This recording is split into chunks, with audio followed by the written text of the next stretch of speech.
Today on the Illini Inquirer Podcast, let's switch to hoops a little bit. Derek Piper and I have covered a couple Big Ten basketball and Illinois media days the last couple of days. So plenty to come out of that. And we will go over the Big Ten Media Bowl, which we participated in. Thanks to the guys at The Athletic for helping us go through that. Columbus has done a good job with this stuff. So let's go through all of that. We'll give our thoughts on these teams and what is a wide open Big Ten race, in my opinion. Pretty deep Big Ten this year, but kind of weak at the top. And that's kind of what we'll talk about by the favorites we picked in this one. Didn't feel great about the favorites that I picked in this one. But Derek Piper, it was a good Big Ten media days. We weren't going to go there, and nobody from the Illinois beat was going to go there because it's all the way up in Minneapolis. And they do a great job with the local media day here. So we get a lot of great content there, get to talk to so many players. But they heard that none of us are going to go, and Josh Whitman volunteered his plane, and we said, okay, let's fly private up to Minneapolis there and back. That's a good way to travel. What'd you think, Derek? Oh, very appreciative of the opportunity. I think we need to say we're not going to go to a lot more events to try to push the envelope and see if we can get spots on the plane. I'm joking, of course, but to fly private, first time, maybe the only time I will. It's a different experience. Who knew that you could just pull the bus up to the plane and you get off and you get on and you don't go through bag checks or anything like that. Don't need a boarding pass, and there you go. And I think it was like an hour 20 there, and maybe it was faster coming back, maybe just over an hour, just under. But it was really nice. I know that you posted on the board, we had Coleman Hawkins and Terrence Shannon sitting right in front of us. Now, Brad, in his joking self, but I think he's kind of serious. Like, Terrence, don't talk to anybody. Lauren was sitting ahead of him. He's like, Lauren's going to ask you the starting five are. Just say no comment. But cool to roll with those guys, with Josh, with Brad, with Shauna Green and the players. And then, of course, our colleagues on the beat as well. And to be able to be there. And I know that sometimes there's not always a ton to take away from the Big Ten media day because we, just on the back end of last week, got to talk to all the players, the coaches at Illinois. So we've asked a lot of the questions that come to mind and heard a lot of their answers. But it's always a cool scene to be there with different coaches and players from around the league. Usually there's more media that we get to interact with from around the league, but because it's in Minneapolis, that necessarily wasn't the case. But shout out to Illinois for making sure that it was worth their time of having people there to cover and be able to cover them, and for us to make it worthwhile and a lot more inexpensive than it would have been if we were making the 8-hour drive or trying to fly commercial. Yeah, kudos to them. Josh and Brad Underwood certainly get it from the media aspect, because we were about a quarter of the media that were there on Tuesday. So they had a good representation of Illinois media there. So big kudos to those guys. And I do appreciate it. I don't think it's going to happen a lot, and understandably so. Like, there is a buffer you want to keep between the people you cover and all of that, but to just go up there and get some access to those guys. And, Josh talked, and one of the things he talked about was facilities. But I did talk to him about, just what it's been like for him to see this "we will win" come to fruition. So that was fun to talk to him about, because he is appreciative of where they come, but of course they want to take it to another level. And basketball has been great now, running on 4 years. Expected to be great again. We'll dive into where we projected them to finish in the Big Ten. But he did kind of tease the facilities thing. Scott Ritchie asked him a question about it and said, we'll let you guys know with our next big facilities project with the Ubben basketball facility coming to a wrap here, Derek. And we're going to get a tour of that on Thursday. So we'll have some video, I'll have some pictures of all that coming out for you guys. Excited to share that with you. And I'm sure Illinois is excited to share that with everybody. But they did announce they're going to have another facility project announcement. And you and I were talking, like, football is what people want, like fixing the horseshoe, fixing the east side. Whitman said that will be more incremental. And I did remember, baseball field, they could definitely improve a little bit. They just got the baseball indoor facility there, so they've been taken care of a little bit. But wrestling standalone facility is something you mentioned during the summer. So that would be my odds-on favorite, with maybe horseshoe number 2 or 3 on that list. I think you've got it sniffed out. I think that you've got a good pecking order there of what it could be. I honestly don't know, now that basketball is pretty well taken care of. Obviously, you did the State Farm Center a handful of years ago, got Ubben right. Football, yeah, it seems like maybe a bigger project, maybe a little bit further down the line. But yeah, wrestling seems to make sense. Illinois baseball as well. I know Dan Hartlow's talked about trying to get some upgrades with their facility too. So I'm just seems like projects keep rolling, man. Josh is getting it done and fundraising well, and they're always working on something. So that's a good sign. Pouring money into this stuff. That Big Ten money he is putting to use with that debt they're taking on to take care of all that stuff. But yeah, I think it most likely be that. Volleyball. He's talked about Huff Hall remaining the home there, and upgrading some things there, and getting wrestling out of there might be a good solution for everybody. Of course, you wanted hockey, but that's not happening probably for a long time. All right, Derek, let's talk about Big Ten basketball. We got the Big Ten media poll out this week, and I don't think we're shocked that Indiana was picked the favorite by 19 people, including us, and I didn't feel good about it. I will talk about that next. But Illinois got the second most votes to finish first, 6 of them. And you and I were texting about how it was interesting, the media who were picking them to finish first, and Michigan State beat writers were kind of the favorites on the Illinois bandwagon there. So that was interesting. What did you think about Illinois getting picked second? I don't think you and I are surprised because we had Indiana first and Illinois second.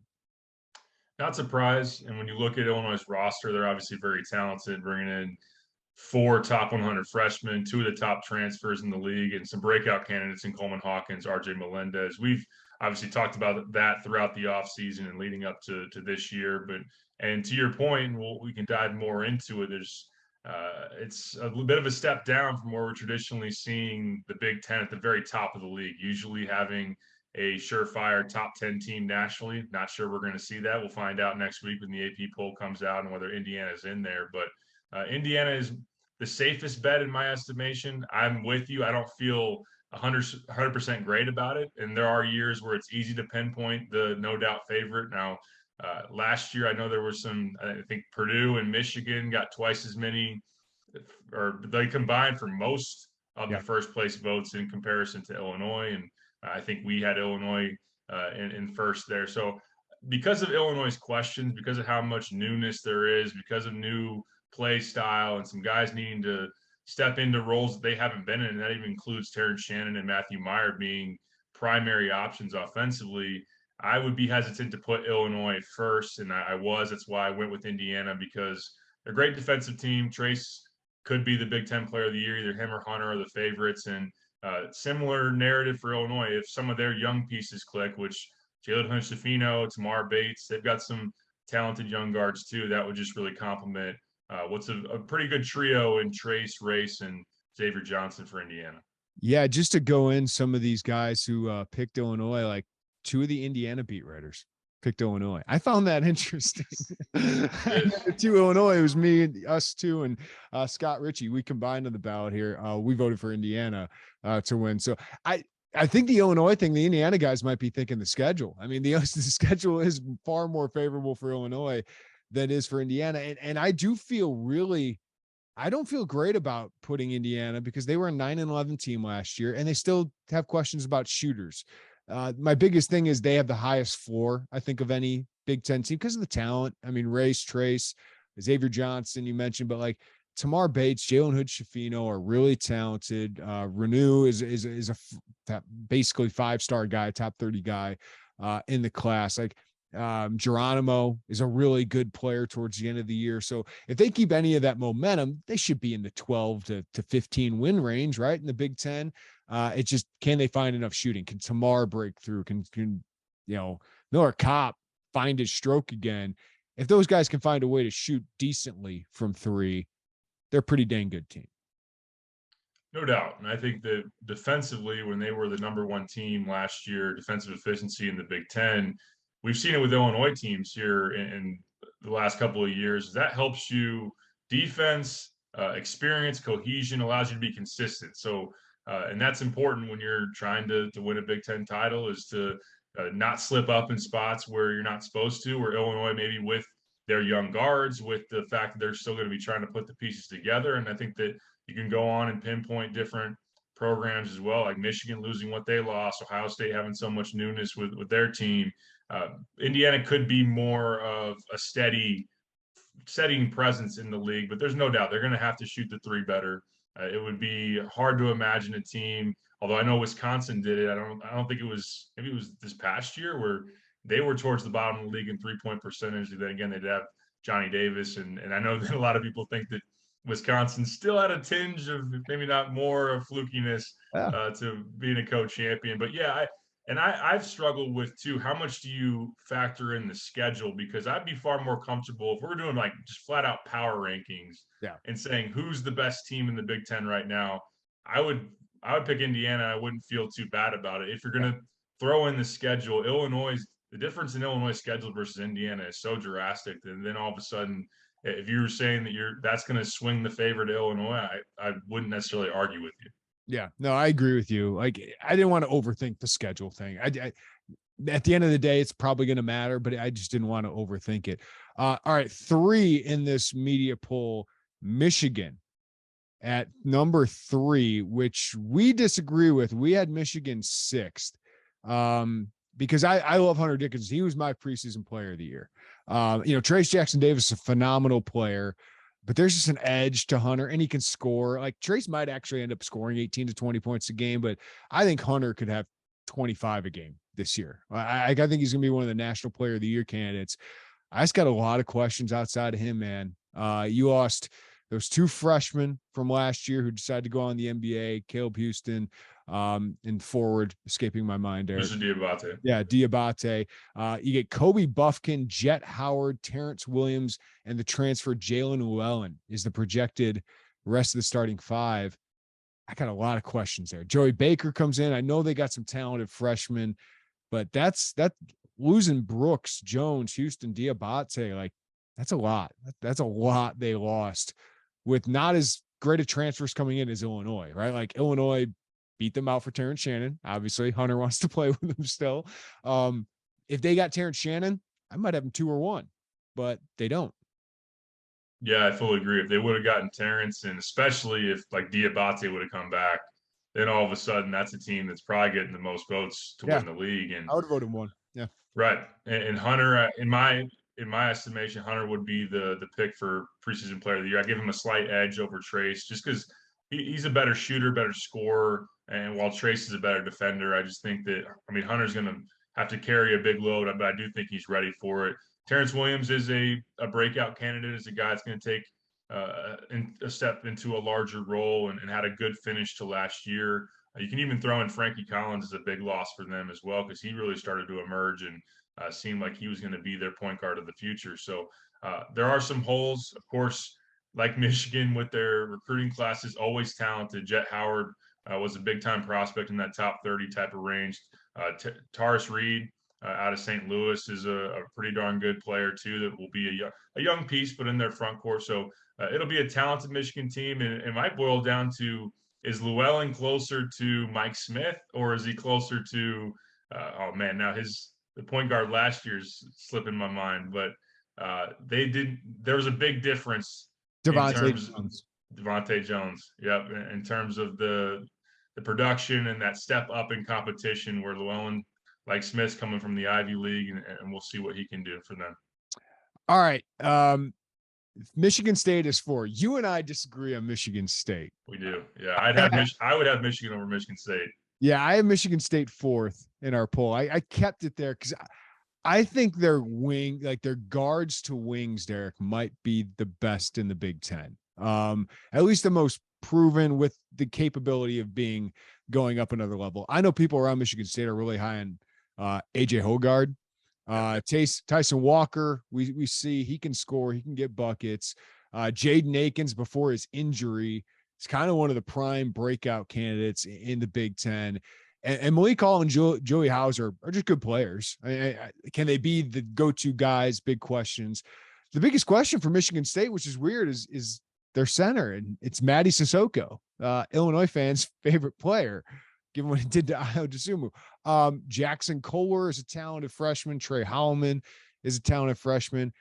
This is a team I would have had 1 or 2 if they just went out and got a transfer big man, but they didn't, because Tom Izzo's terrified of upsetting his team and got losing guys nowadays. So if they would have gone out and got somebody, I would have had this team higher. But I just felt better about them with the knowns. Maybe I'm overrating that than Ohio State or Michigan.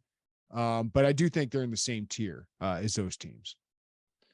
I do agree that they're in the same tier, and I could be off on Michigan State too. I think that if Malik Hall finally has the breakout that people have been anticipating for him, just his consistency, because he's had some high points even last season, where some big games, but then some real duds where he might score 20 in a game and then have like 2 points the next one. So it's been the roller coaster ride from Malik Hall, and we talked about it last year with that team. Is they had some good pieces overall. Of course, they lost, Gabe Brown, they lost Max Christie. They didn't have a star last year, didn't have a go-to guy. And I still have that same question with this team too. So that's one hesitation I have with them. Their situation at the 5 is interesting, because reading up on them some this offseason, I think they are projecting that Joey Hauser might play a decent amount of small ball 5. And I think that while he could, take some bigger guys away from the basket and be a 3-point threat, I mean, he's 6'8", and I mean that's difference between like Coleman Hawkins playing the 5 versus Hauser being a rim protector, which he's not going to be, or kind of like Michael Finke, right? Like that's kind of his game. Yeah, or being a primary rebounder, which could leave a lot to be desired. So, but it is a good year to have good guards, because the guard play around the league is down, or just in terms of inexperience, you see that across the board. Illinois has that, Purdue has that. And I think that I'm big on Hogard, and I think that Tyson Walker, we've seen what he's capable of. It's just whether in another season he can be a little bit more consistent, and we'll see. Yeah. We'll see. Jaden Akins is so big for them, because is Malik Hall the guy? I don't know. I still don't know. I think it's got to be Hogard or Jaden Akins. You are definitely higher on this team. I agree with you that they should be higher on most of these ballots, but Ohio State came in 6th. I'll get to them in a second, I guess. Purdue is 5th. This is a team like I looked at, I was hearing about, and Zach Edey is so good. He's so dominant. There's just no one that can match up with him. You're gonna have to deal with him on the defensive end. Nobody is going to be able to slow him down for the most part, Derek. But you can take advantage of him on the other end. And how does he deal with playing now 25 plus minutes for a team? It's just, what else do they have? Matt Painter was really talking up Braden Smith like he's one of the most underrated freshmen. And I'll take his word for it most of the time with Matt Painter. But Ethan Morton, Mason Gillis, David Jenkins, the freshman, Caleb First, Brandon Newman, they're counting out a lot of guys who are veterans having career years. Yeah, they are. You and I on our ballot, we had them 8th. Yeah, I struggle with, once you get 3 through 10, there's a lot of different combinations you could put them in. I personally, I know that when I did my way too early power rankings back in May, I think I had Purdue in that 5 to 6 range. It's hard to know. I think Matt Painter does, even though he was even really self-critical of himself, in Minneapolis, talking about last year's team and the talent they had versus the production, and not going to a Final Four when they felt like that was their opportunity to do so. But look, Edey's dominant. Mason Gillis is a good player. He reminds me of he's a more athletic, like Jacob Grandison type of player. Like he was one of the more efficient players out there last year. Not super high usage, but a good shooter, good rebounder. I'm high on Caleb First. I think that he showed some flashes last year and could be even bigger in a larger role. David Jenkins, a transfer coming in that can be a shooter. It's just with questions at point guard play. If Braden Smith's not as good as Matt Painter maybe thinks, or is hyping him up at this point in time, there could be a lot to be desired there. Are they going to stink defensively? Like, that's a good question. Gillis is good, right? Yeah. Is Morton a good defense? Like, I'm trying to remember. Like, David Jenkins is 6'1". Braden Smith is 6 foot. Like, that's where I get concerned. Like, usually I would give Purdue the benefit of the doubt.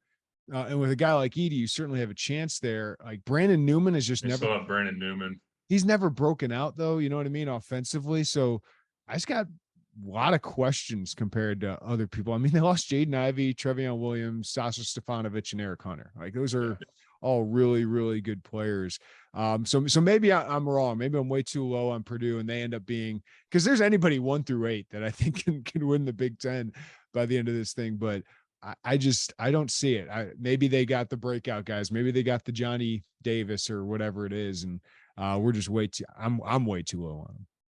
Their front court's good enough. It's just whether their guard play, defending is in there as well. I mean, Ethan Morton, you don't want him on Terrence Shannon. I don't think. I don't think that would probably end well for them. But I could even, Trey Kaufman was a guy that redshirted last year, was a 4-star prospect out of Indiana. So they've got some guys, in that 3 through 5 range. Obviously, Edey's going to be. I mean, he was the consensus answer. I heard someone asking, who's the toughest guy to guard in the Big Ten, and it seemed like everybody, without hesitation, said Zach Edey, which isn't a huge surprise. So we'll see if he can put Purdue on his back and finish a little bit higher than maybe they look in terms of on paper.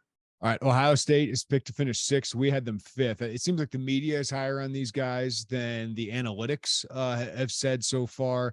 But I really liked what they did in the transfer portal, like Illinois. The kid from Oklahoma State, the guard, Isaac Calais, Sean McNeil out of West Virginia, really good shooter, Tanner Holden out of Wright State. And then a really good recruiting class. Bryce Sensabaugh is a guy that got some freshman of the year votes in this thing.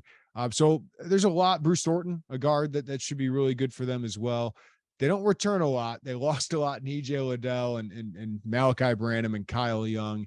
But I think Chris Holtmann, like Underwood, is probably as good as anybody in the Big Ten of like resetting a roster and really getting after the transfer portal. And, kind of similar, they're recruiting at a really high level with the preps as well. So I think he's a good coach. I know some at Ohio State seem to be wanting more out of him, but I think it's a good program, and I think they got a talented roster. Yeah, he hasn't had the tournament success yet. He seemed to find his way into the top 5 of the league every year, but then they haven't reached that second weekend, it seems, since he's been there. But I love their depth. I love the fact that they have talent. They are comparable to Illinois, and they don't bring back a lot, but they made some noise in the portal, and then also had a really, really good freshman class coming in. So I'm pretty high on them. I could maybe even put them a little bit higher. I think that they could be a sleeper type of Big Ten title contender team if it all clicks together. I just think that with Lekele, they could put him at different spots on the floor. He's pretty positionless. He can play point guard. He can play off the ball. He's a really, really good defender. McNeil's a catch and shoot, very good shooter. And then Justice Suing's return is a big deal. A guy that missed all of last season. He was a pretty critical piece on a team that was a 2 seed in the NCAA tournament 2 years ago, alongside Liddell and obviously Dwayne Washington. And Zed Key down low is a above average 5-man in my estimation in this league. So you combine that with some talented freshmen. They just got a lot to work with. It's just about putting the pieces together and asking some freshmen to step up. And sorry to Illini fans, but I am way higher on the team. Everyone has 7th in the consensus here in the Big Ten poll. I have Iowa 3rd. I think they are very talented. I think they're very proven. I know what they lost in Keegan Murray, and I'm not expecting Chris Murray to take all that by himself.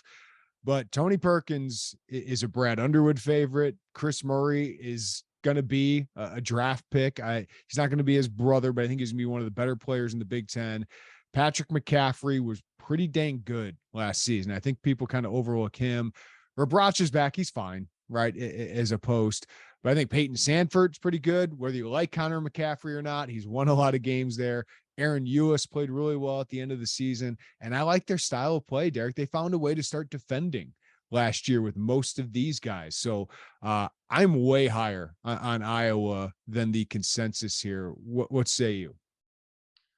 I was lower on them back in the spring when I did the way too early, and I would change that now. I'm more now talking to some people here on the AAU circuit, and you hear some conversations from what people think around the league. And people, I mean, Brad even said it on the record yesterday that he thinks Iowa's as good as anybody in the Big Ten going into this year. And I think that I do wonder in terms of depth is maybe a question mark for them. But yeah, they do have. I forgot until I saw his face yesterday. Connor McCaffrey is still someone that's going to be there on their roster. Now he's not the the most offensively gifted player that we've seen, but I mean, he's a role player. He's a guy that's gonna, He's their DeMonte. yeah, he's in that DeMonte role. And then Patrick McCaffrey, I mean, he's a good scorer, good shooter. I'm sure he can take a step forward now when more is going to be asked of them. They're going to try to pick up some of the production. It won't be all of just Chris Murray being Keegan Murray, although Chris is very talented in his own right. And yeah, I mean, Fran deserves a ton of credit for the way he's developed players. Like Luka Garza coming in as like a 3-star guy. Wieskamp, I know, was in the 4-star range, but he turned him into a great player. And their play style is good. Tony Perkins is just a tough, fast-paced bulldog type of guard that can do a lot of different things, defend and get to the rim. And there's a lot to like about Iowa. I'm with you. I'm starting to warm up to the Hawkeyes for sure. All right, number 8. This is the team I feel maybe even like I undersold more than anybody. I'm more scared of this because Steve Pikiell's really good at his job. Rutgers is 8 in the poll. I had him 10th, and I don't feel very good about it because I saw the 3 guys come in yesterday, and you know how much I love Cliff Omarui. I had him all Big Ten last year as a 3rd-teamer, and I think I had him 6th on my list of all Big Ten guys coming into this year. Paul Mulcahy was probably the best point guard in the Big Ten at the end of last year.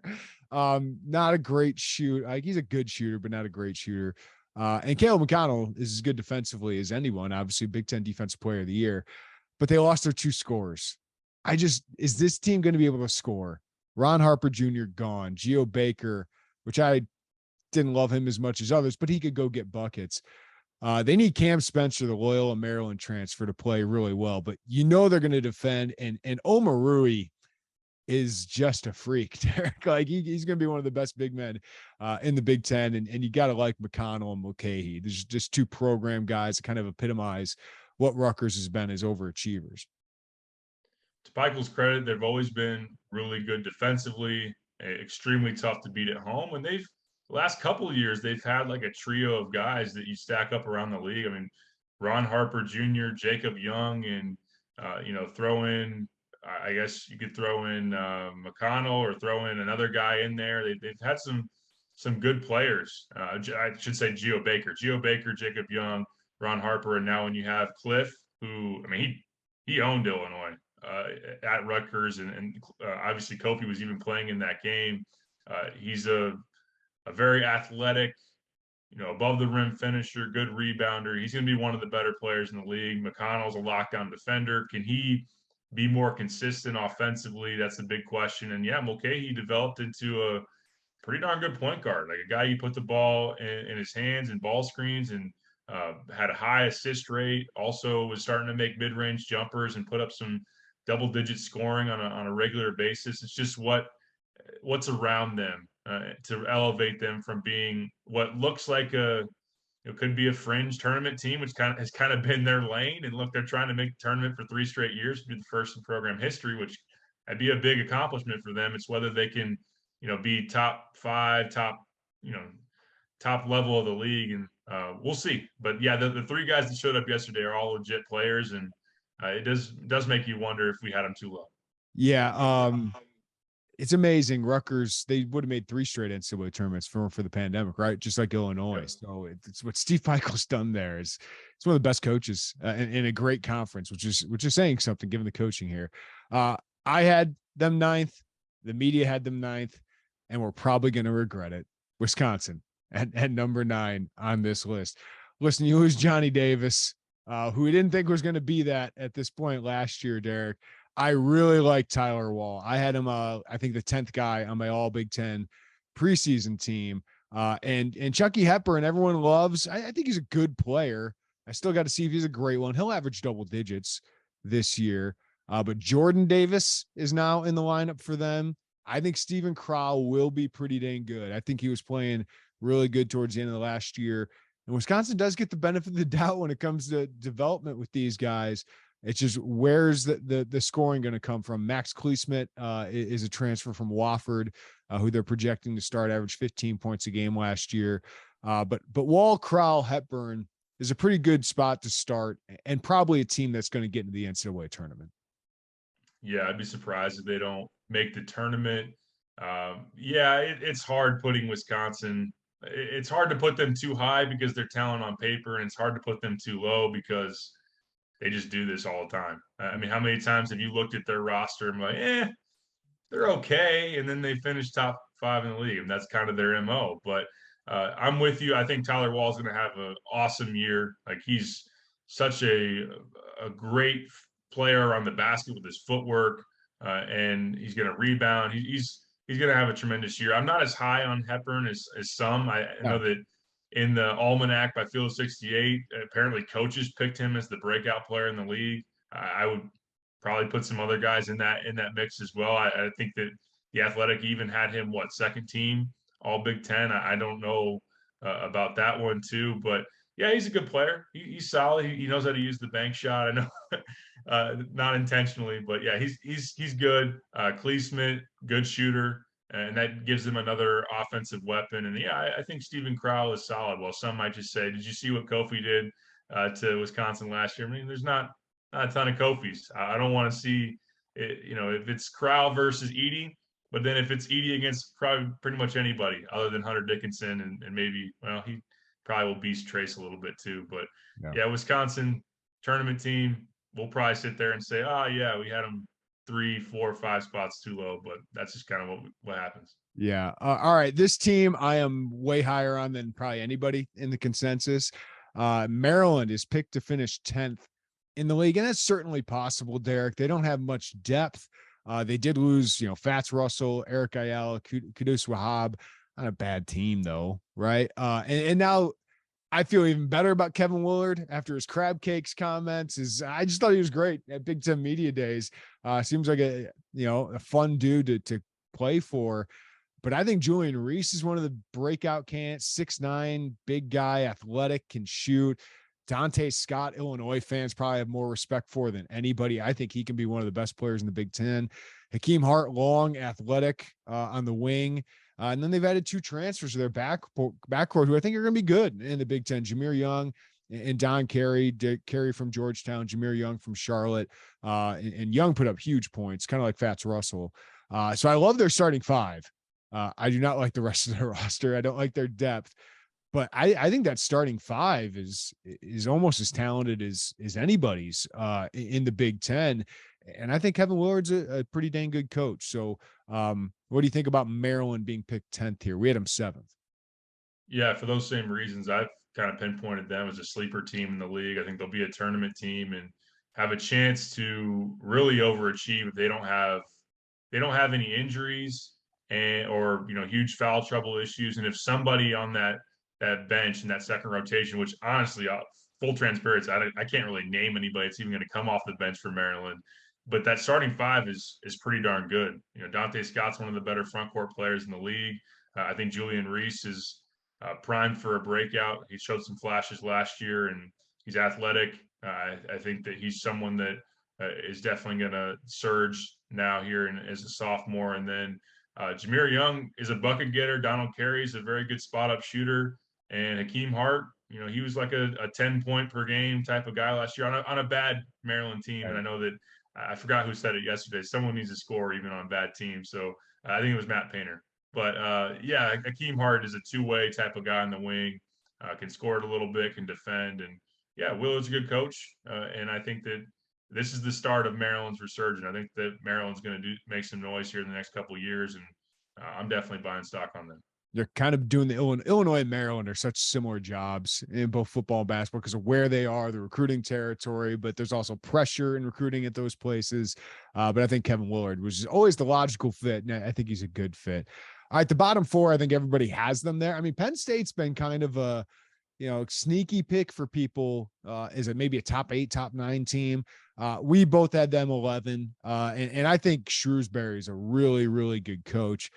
I'm not quite as high on Jalen Pickett as everyone else. I think he's a good player. I've seen some people have him first team All Big Ten. I'm not quite there yet. Very skilled though. Miles Dredd, Seth Lundy's a good scorer. So they've done a really good job. And I think he's a really good coach. I just think they're going to be out talented this year, but in a couple of years, I could see them being a real problem. But I love John Harrar. I thought he was great, just tough as heck in the middle. And they're going to have a tough time replacing him. They are, and they're not going to start traditional 5-man. I mean, you look at their roster, and they might have one guy that's taller than 6'8" or 6'9". I think is it Mikey Henn, the transfer that's coming in, the familiar name for Illinois was on his list down the stretch. They have the Almanac has Keba Najee, a 6'10" freshman. There are two guys over 6'8" are both true freshmen. So, John Hara. I always say like Harrar. It's not Harrar. It's John Hara. Like, I think he's a big loss. I think he was a big loss. He's a huge loss. He's a guy that can defend in the paint and rebound at a high level. I'm high on Jalen Pickett. I think he's arguably the best point guard in the league, potentially. And then Mulcahy and Hepburn, right? Like that's what it is right now. Yeah, up there, and then Xavier Johnson is another one, obviously for Indiana. But it's whether Dredd is a guy that we've heard about being there forever. Lundy can score it. It's just I don't know. Is there enough talent there as well? And turning the tide from a team that's just it's been a losing team for quite a decent chunk of time, and making that work. But Shrewsbury is going to have a tough team, a defensive team that can do some things. It's just whether you can defend the paint and get that done without a lot of size up front. Yeah, Minnesota's picked 12. We had them 12th as well. They got two really talented front court players, right? When you have Jamison Battle, which some people had him first team All Big Ten. Listen, he's got numbers. He's on a really bad team. He had 20 and what was it? 17 and 6 on a really bad team, shot 45%. He's a good player. Dawson Garcia is a really good player. Can you name anybody else on the team? Like off the top of your head, can you like those two? I think are going to have good years statistically. Ben Johnson, this was a huge rebuild he took on, and I think it's still going to be a couple years before they're a player. Like I expect Penn State to be a tough out. I'm not sure how tough of an out these bottom three teams are going to be. I'm not too hopeful for Minnesota. Now they do have, like you said, two dudes in Battle and Dawson Garcia now being back in the fold after leaving midseason at UNC. That's a talented guy. I mean, that was a top 25, top 30 prospect coming out of high school, a projected NBA level talent. And now he's back in his home state. We'll see if he can get things right. And that would be a tandem that would be tough to handle. It's just whether the complementary players around them is enough to take some pressure off them, and just how you can't win with just two guys. So I honestly don't know anybody else on Minnesota. No. I could name names, but they wouldn't mean anything to anybody listening to this. So we'll have to figure that out. Northwestern picked 13th. I had them 14th, and maybe I shouldn't have, but they had Pete Nance go to North Carolina. Ryan Young, who knew, could end up at Duke alongside Jacob Grandison. Listen, Chris Collins was saying, hey, we're old and old teams win in this league. Doesn't mean you're good. Boo Buie, Chase Audige, Robbie Baran, Julian Roper, Ty Berry. Maybe they can win 5 or 6 games, Derek. But the discussion is who's going to be the next head coach at Northwestern. Maybe it's Bruce Weber. Maybe. You gave me a good name yesterday because I was like, who's the assistant? Who's the assistant? So put the name out there. Roger Powell. It's a great fit. Put him back in the Chicago area, suburbs, and I think it would work. I think that thing could work. But what's not going to work is Northwestern basketball this year. Boo Buie, and I do think Julian Roper is a good player, a guy that was a freshman last year that he should. I liked him as a prospect. I think he could do some things for them. But losing Nance. I mean, Nance was such a huge part of that team. And that was a really bad team last year. And they have nobody that you're going to circle and be like, oh, he's going to fill for what, Nance was able to produce. And Chris Collins in a tough spot. It's a tough job, really tough job. But I think it's about time that they make a change. All right. Nebraska, I had 13th. I guess they got Derek Walker back. But man, they was McGowan's, and Mayan. They did add a bunch of transfers, as Fred Hoiberg does. Sam Griesel from North Dakota State. Manuel Bandumo from SMU. Those guys put up double-digit points at the Division I level. I don't expect this to be a good team, but I'm a big fan of Derek Walker and Kasai Tominaga. I love watching that guy just try and go Steph Curry on people from like 30 feet. It's going to be a bad team. Like the bottom of the Big Ten is bad. Tominaga is Nebraska's version of Alfonso Plummer. Yeah, so he can really let it fly. Derek Walker, good player. Beyond that, don't know anything about Nebraska. I just give them a little bit more of the benefit of the doubt. I'll give Fred a little bit more of a, as far as having a little more talent than Northwestern. And I mean, that's a coin flip right there as far as who you want to put at the very bottom of the league. I don't know. That's a bad situation too. Yeah. Player of the year vote. It was interesting. For the Big Ten, Trace got it. From the Big Ten media poll, Hunter beat out Trace by 1 vote. I gave it to Hunter. The one random vote, the tiebreaker, the third party candidate here was Chris Murray got 1 vote. So that was interesting. I didn't know Chris Murray would get that 1 vote. I think it was probably from an Iowa guy. Freshman of the year, Jalen Hood-Schifino got 16 votes. Sky Clark got 7. Bryce Sensabaugh 2. Ty Rogers got my vote. Maybe I was being too cute there. Maybe it should have been Hood-Schifino. He deserves to be in the conversation. You put him in the conversation. I don't think there's any problem with that. I think he's going to play starters minutes, and I think he's going to be really good. And I think if we didn't just take points involved, which it will, which is why Hood-Schifino, Clark, and Sensabaugh will probably be the top candidate. If we put defense involved, because I mean, you heard it yesterday. Terrence Shannon and Coleman Hawkins were talking about putting him on the best player on the opposing team. It's pretty valuable. So I think I thought maybe this could get some discussion because I thought Schifino would definitely run away with it, and he did. Transfer of the year, Terrence Shannon Jr., 16 votes. Number 2 on that list, Matthew Meyer, 4. So Illinois killed it there in the transfer portal. Yeah, they absolutely did. 2 guys are going to come in and play primary roles, and they're considered 2 of the best transfers out there. So a healthy Terrence Shannon, also just stepping into a situation where they're going to run some stuff for him. We've heard a lot here recently about him playing with the ball in his hands. That's been a part of his game that he didn't really have. It's kind of a hole in terms of what he showed at Texas Tech. But we know transition game is there. We know spot up shooter, something he's really developed himself into. Good defender. And if now he can go get one off the bounce, that's a really, really good player. It's going to have a lot of volume, a lot of shots, and hopefully Matthew Meyer is able to get things going too. As a guy that missed a decent amount of the offseason with a back injury. First team All Big Ten, Hunter Dickinson, Trace Jackson Davis, unanimous. Somehow Zach Edey was not unanimous. I don't get it. Chris Murray, not unanimous. That one I can understand, but he was pretty close to it. Cliff Omarui edges out Terrence Shannon by 1 vote. Maybe that was just not enough research by somebody who didn't even have him in the top 10. Jamison Battle, I didn't have him there. Xavier Johnson, can't argue with that. Chucky Hepburn, Tyler Wall. Guys who just missed it, Malik Hall, Jalen Pickett, Matthew Meyer, Justice Suing, Dante Scott, and guys who got some votes from Illinois, Coleman Hawkins and RJ Melendez. I did not have Melendez or Hawkins. I'm second guessing my vote, Derek, for should I put Hawkins over Meyer? I still think Meyer's got a chance to score more points. But that'll be interesting. I really thought about Coleman Hawkins there instead of Meyer. No, I agree with you as far as the point production, where you're going to have Meyer. It's been a more proven 3-point shooter. I think he'll be just more of a focal point of the offense.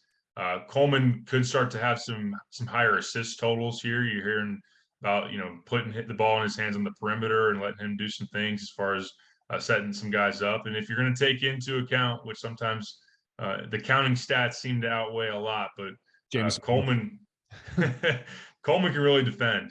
And if he takes another step forward there, and maybe he's going to put himself in the conversation of a Big Ten Defensive Player of the Year, then he could be a second team all league type of guy too. So I'm not entirely convinced. Someone allowed Isaac Trotter to make their pick of RJ Melendez, because nobody's higher on RJ Melendez than our boy Isaac Trotter, which, look, I mean, with Shannon and Meyer coming in, the volume and opportunity has changed for him, but he could be a breakout candidate, obviously, as a sophomore.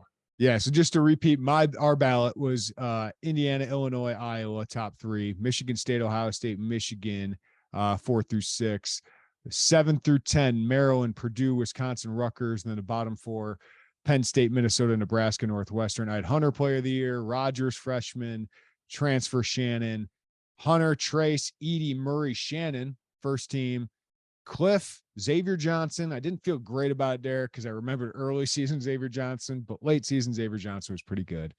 Meyer, Dante Scott. I like him a lot more than apparently the consensus, and Tyler Wall. I'm a big fan of Tyler Wall. I mean, those are fun because then we'll look back and like Johnny Davis and Keegan Murray weren't even on my ballot last year because why would they? I think Keegan might have been, but yeah, I definitely didn't have Johnny Davis on there. No, I agree with the team that you put together there. I think that keeping off Chucky Hepburn and some of the choices you made as far as that, I think that we put together a good squad. But yeah, there's going to be someone that's going to break through, and it'll be Hogard. I don't know. Yeah. Yeah, I don't know that it'll be entirely as crazy as what I mean. Keegan showed some good things as a freshman. We knew he was going to be a really good player. Just didn't know it was going to be that quick in terms of being a full-fledged star. Jaden Ivey too, but yeah, Johnny Davis was completely out of left field. Maybe it'll be Jordan Davis. Who knows? Yeah. All right, Derek, let's talk a little bit about like what have we learned from Illinois during these media days. I know we're plugged in here and we know a lot about this team. Was there anything that stuck out to you talking to Brad Underwood and the players the last couple of days? I think that as you want, number one, for Coleman to be there at Big Ten Media Days, we talked about it a little bit, me and you, that now he's stepping into obviously, which is a bigger role, but now he's a face of the program and he's waited to bide his time, and he's a confident guy. And I think he's soaking this thing up. It's whether we can see consistent Coleman Hawkins, whether we can see Coleman Hawkins take the strides offensively to where he's shooting the 3 at a higher clip, to where he's a little more trustworthy with the ball in his hands, because as you hear about this offense, it's a lot different with the spacing, a lot different with the number of guys that are going to handle the ball. And that's one thing too, in addition to, Coleman being more of even a leader, even someone they're relying more heavily on, and he's waited his time for. But offensively, hearing that it's a work in progress, that's going to take some time, that Coleman said something about structured randomness, I think is the way that he described the kind of the system right now, is just kind of letting guys play, letting it flow, and letting guys read and react and make decisions. So having that all come together is a work in progress, which we knew it was going to be, but just kind of hearing how that's going is interesting. I have liked hearing too that Brad's thrown out, Jaden Epps has been playing pretty darn well here recently, at least in terms of his scoring.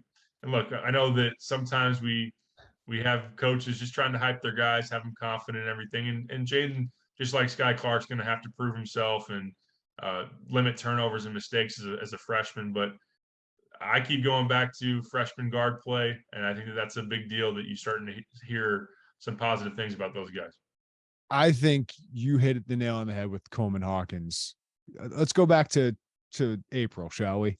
Right. Like what he was saying to us that day, like when the portal deadline is just there, like it was almost like, is this guy comfortable? Is he confident? Does he feel like he wants to be here? Of course he stayed. And now, Derek, I think he is enjoying this. Like they added Sharon Shannon and Matthew Meyer, but I think he knows in a lot of ways, like there's nobody that could have as big of an impact on this season than Coleman Hawkins. And he's the guy who goes to Big Ten Media Days the year after Kofi went, the year after Io, 2 years after Io went, right? Like, I think he knows this is a huge opportunity for him, that this could be his team. Like, I know Terrence has stepped up as the vocal leader, but Coleman can be as important as anybody, as the energy guy, the versatile guy.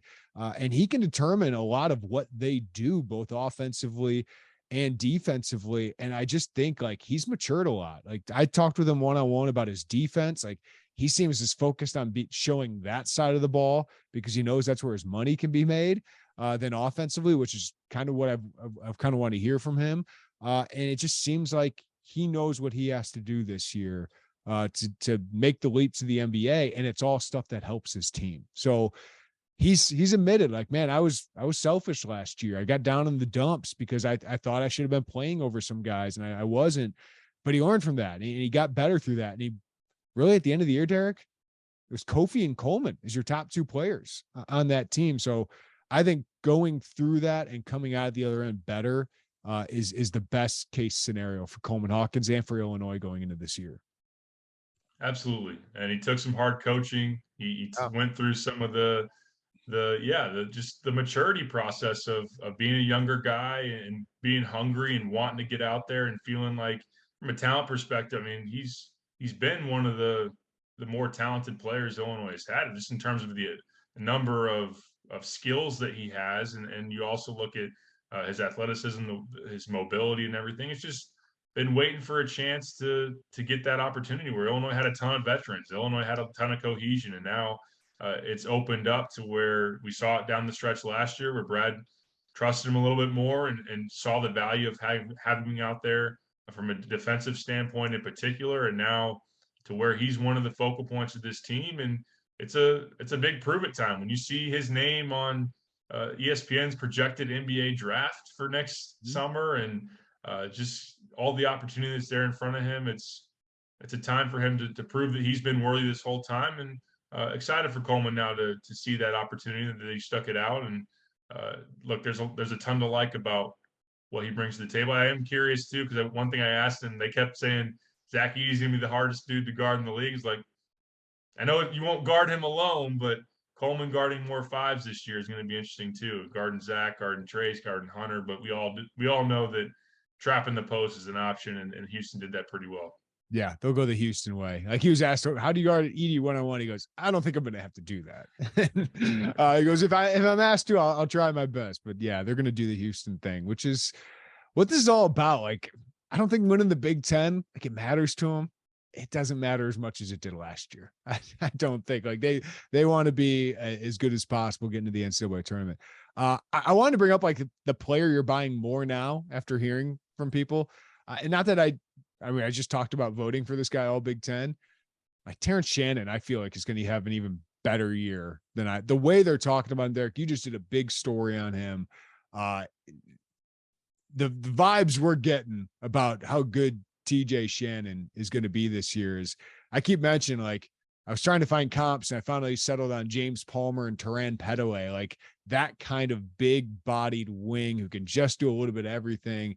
And I'm just interested to see how he does in this role that he's never been asked to do, but do we know he can't do it, about being kind of the main league guard at some points, about being the focal point of an offense rather than just being a catch and shoot guy. And then something Illinois didn't have last year was, outside of maybe RJ Melendez and Coleman, was somebody who can finish in transition, get to the free throw line. And he certainly can do that. Yeah, I did not expect going into Illinois basketball media day to hear Brad say, he's been a lot better than I expected in ball screens, and we're playing him more as a point guard option. And because there's been a lot of questions. I mean, something that Brad's hearing each and every time we talk to him is, how's it going with the freshman point guards? How's that process? How much are you trusting them right now? And he's saying, well, we got an opportunity to put the ball in Terrence's hands, and that's certainly going well. And we've heard a lot about his work ethic here recently, the 4:45 a.m.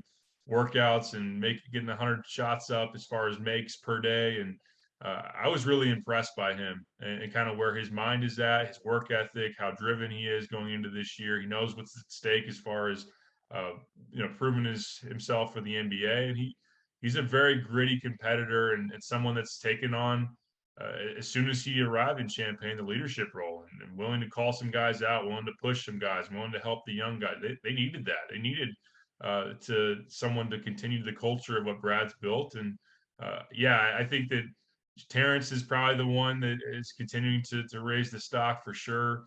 Hearing how much respect the older guys have for Ty Rodgers, that's another guy. We knew Terrence was going to be good. We knew that Ty was going to be really good as well. That might be my answer, because when you hear Coleman say, Coleman, by the way, in front of the mic is really, really good, really honest, great for the media.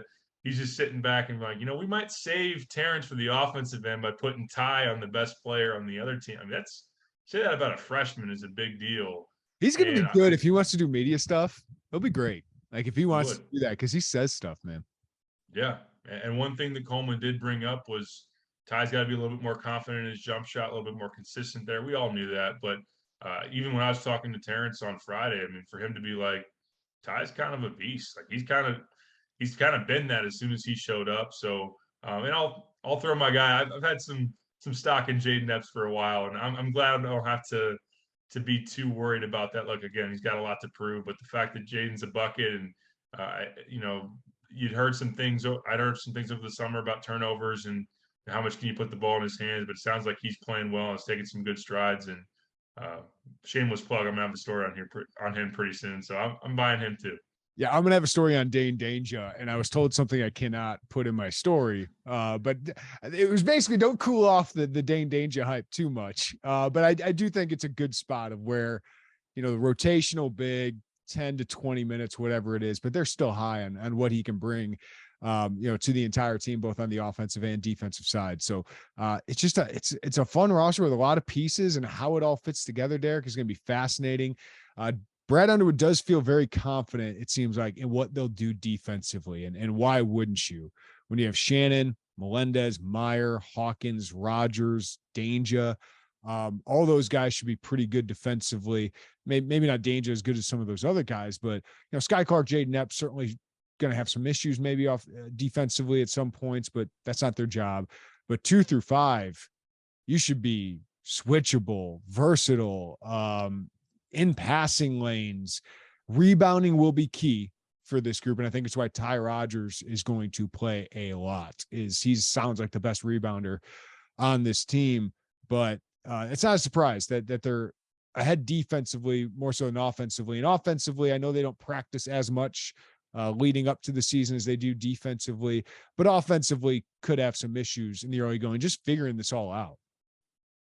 Right. In terms of the defense, it's just the athletic traits that this team has with the length, with the quick twitch athleticism, with the ability to fly around. And they can just guard things so many different ways. And in terms of the pass, which you've heard it 100 times, Kofi playing the 5, you had to play drop coverage. You couldn't, you know, blitz ball screens. You couldn't, and with small guards too, that left some limitations as well. And Illinois last year was really, they just were pretty vanilla, I think, defensively. Now, it's been a good defensive team here of late. I don't want to take too much away from them. You know, Kofi was able to guard the post when guards went to the rim. That was a big dude to try to finish over. And Trent Frazier was a hound as an on-ball defender. But now when you have those bigger wings that can cover a lot more ground, I think Illinois will play a lot more in rotations in terms of help and recover, and just all of a sudden that those driving lanes and just opportunities for the offense is going to close off real quick when you got guys that can recover that well and just have so much length. So, and then you're hearing guys talk about full court pressing at times and being able to, switch and being able to have the 5 if Coleman wants to switch on to the point guard in a ball screen, or show and recover. And Dane can do some of that as well. So they're going to be pretty darn good, I think, early on defensively. Offensively, it's just figuring out their identity. You know, what if we need a bucket, who do we go to? What do we run? What does this look like? What's the cohesion of guys feeding off each other and knowing, you know, I think that when the ball was in Io's hands and he was getting downhill and someone wanted a double, he knew that Trent was in a corner and that Kofi was rolling to the rim. Like, I think that some of the, as Coleman says, kind of structured randomness, they got to figure out what that randomness looks like and where different guys are going to be. And then when you put the ball in Sky Clark and Jaden Epps' hands, those are freshmen who are going to inevitably, even Ty Rogers too, inevitably going to have some growing pains. So, but there's a lot of ability there. So that's what's to be excited about. Yeah, defensive rebounds will be really key for them, so they can get up the court. So when you lose Kofi, who's 11 rebounds a game, mostly on the defensive side, that's a little bit difficult to replace. They're going to need all those guys to pitch in, which they do have, 4 guys on the court at a time that could average 4 to 5 rebounds per game. And Brad's talked about Kansas, last year's Kansas team, like how much those wings were able to rebound. All right, Derek, before I let you go, big recruiting weekend, and they can now go to football games, as Brad Underwood told us on the record for the first time, even though I've told me that before. Like, they can take these guys into a great atmosphere. They used to just take them to the tailgate, get the feel of the fan base. Now they can take them in those games. But Mraz Johnson, Trey McKinney, two of the headliners for this one. I know you got the other guys on the website, but what's this weekend mean for recruiting for Illinois moving forward? Homecoming weekend, huge football game. You're gearing up as you get closer to the season. So to bring them into now renovated Ubben, it's an opportunity to just continue to sell the program, to have a very high profile commit, and Mraz Johnson come for his official visit. So he's going to be here Friday through Sunday. That's going to be exciting for him to hang out. And Mraz been a very good ambassador for the program since being able to commit. So to have him around, Trey McKinney, who's a very high level 2025 in the Mean Streets program from Michigan. And then also Melvin Bell is also worth mentioning too, St. Rita product, 2025 guy. I mean, those two, McKinney and Melvin Bell, I know Bell missed the entire summer with an injury. Those are two top 50 players, at least in 2025. McKinney's in that top 30 to 25 range. Just on the heels of being at Michigan State, I think this past weekend or the weekend before that. So this will be the second time that Illinois has had McKinney on campus. To get Melvin Bell down here is a nice one as well. And even we're talking Mean Streets, Carlos Harris, your boy, 2024 point guard. So he's someone that we've talked about before. Reminds me a little bit of Andres Feliz type of guy. Plays for plays Chicago Curry. Just bulldog, so tough, great on-ball defender, and Cole Serta too is the other one they're bringing in. But yeah, I think that list will probably have a chance to continually expand because they want to get as many guys in here as they possibly can. But that's a pretty good group for the Illini right now, and a good weekend to come check out some football and some basketball practice. Absolutely. Well, here we go, Derek. We're jetting away right into the Illinois basketball season right around the corner. Thanks for your time as always, man. Yep. Always fun, man.